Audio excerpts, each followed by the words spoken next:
waaw boo gisee koo bëgg sax loo koy wax. soo bëggee mu bëgg la comme ni nga ko bëggee nag looy def. jaar ci xol bi jaxase xel mi. ah bon noonu laa def léegi comme par exemple su ma ñëwoon jàkkaarloo ak moom yan fen laay fen pour mu gëm ni dama koo nopp. yow yaay sama poumon gauche. ah loolu laa koy wax ak lan. xol bi ma ko moom jox naa la ko. lii kese doyut de ak lan laa koy wax pour mu gën maa gëm. man yaay sama seytaane. dañu fee ensemble sax loolu man nan laa ko war a mën a waxee ci olof. yàlla moo nu boole. problème bi xam nga fa la léegi bu ñu demee bu ma nanguloon tey jii par exemple man lan laa koy ñëkk a wax. benn man lay woowee. ah loolu laa koy wax léegi pour rassurer ko nag lan laa ko war a wax. boo dee jant ma doon superman. loolu temps la de ak lan laa koy waxaat sax pour mu gën a jàpp ne man dama koo bëgg. fekk yaa ngi sama wet kenn du ma daan.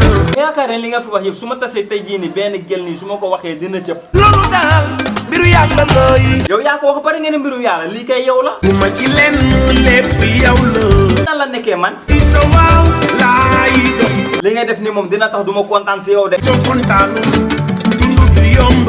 li nga fi wax ni yëpp sax laa dul wax man su ma gisee dama naa ko ni xale bi dama laa bëgg. yii mélodie foo ko jàngee. yaa ngi dégg lu ma wax dafa neex de mais du ma la wax fu ma ko jàngee. il faut ko jàngee. du ma la wax fu ma ko jàngee mais sama gel bu gàtt bi su ma ko doon may xaalis ñaata laa koy may. lu tuuti. ku ñuul kooku kii nag ñaata laa koy may. lu yem.